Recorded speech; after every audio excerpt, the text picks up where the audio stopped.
তো আজকে দুপুরে কি রান্না করব দেখাচ্ছি। একবার করে বৃষ্টি হচ্ছে আর একবার করে থামছে, এখন আবার প্রচুর রোদ। তো সিদ্ধান্ত নিতে পারিনি যে কি রান্না করব। মেয়েরা বলছে খিচুড়ি করো, বর বলছে এমনি নর্মাল ভাত। আচ্ছা, দু রকমই এখন করা আছে, দেখি যদি আবার বৃষ্টি হয় আবার খিচুড়ি চাপিয়ে দেবো। তো এখানে সাদা ভাতের জন্য করা হয়েছে, এ শুক্তো করব, সব বাছা আছে। আর এদিকে একটু কালকে চিকেন নিয়ে এসেছিলো, তো খানিকটা তুলে রাখা হয়েছিল চিকেন, এটা আজকে অল্প আছে, তো আজকে একটু ইয়ে করবো, চিলি চিকেন করব। তো এখানে ওটা বাছা আছে। আচ্ছা, যদি খিচুড়ি করি এখানে পায়েস করব, তার জন্য চালটা গোবিন্দভোগ চাল, এটা ভিজানো আছে আর দুধে এনে দিয়েছে। আর এদিকে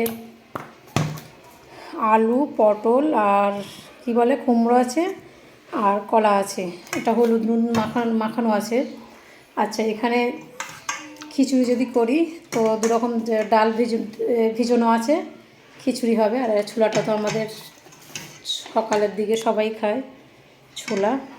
আচ্ছা, এদিকে চপও নিয়ে এসছে, যদি চপ আলু করি, এমনি যদি সাদা ভাত করি তো চপ আলু করবো। এই হচ্ছে আজকের মেনু। এখনও বসাইনি, রান্না বসাবো।